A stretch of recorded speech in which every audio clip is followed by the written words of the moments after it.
At Neumitra, we're devoted to finding all the different ways that folks use to manage their stress and checking against the data on whether or not those methods are actually helping not only individuals, but large organizations, and then even for medical conditions.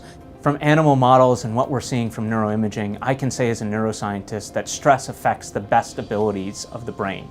That doesn't mean that stress isn't sometimes necessary. The problem really comes from acute and chronic stress.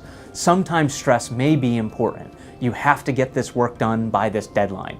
The problem is if you have deadlines every day or deadlines every week, that's slowly going to whittle away at your best capabilities. Stress affects the ability of the brain to form new memories. It affects the ability of the brain to focus. It even affects the ability of the brain to make creative decisions. So what we're finding at Neumitra is that organizations are coming to understand that stressful work environments really affect them in three ways. It affects their overall productivity, it affects their long-term healthcare costs, and ultimately it affects their morale.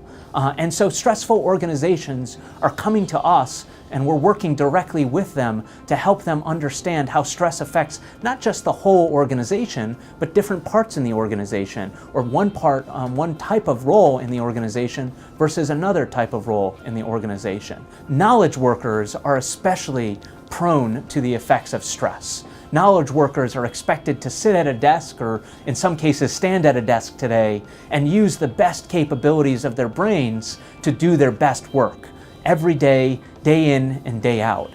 The problem is that stress really does affect them not only every day, but it affects them in the long term. And if they're also not getting a good night of sleep, or if they're not exercising, stress will continue to have this pernicious effect that becomes very, very challenging to understand if you're not measuring it to then manage it, not just for individuals, but for whole organizations. So we're working with large employers, from financial services to software companies to hospitals and universities, to understand how stress affects the best capabilities of their most valuable resource, their people. And so by providing a large volume of data on how stress is affecting their people, we help them to solve problems that have never been before possible. One of the things that took me by surprise as a neuroscientist is that rates of mental illness are not only higher in cities, they're in rural areas, but they're also higher in some countries than in other countries. And so our challenge is not just restricted to how do we help a very small population wear our technologies. Our challenge is how do we help the whole world, and every organization in this world, realize how stress is really holding them back. It's affecting their best performance, their productivity in the long term, and ultimately their healthcare costs of their people. So take a software company.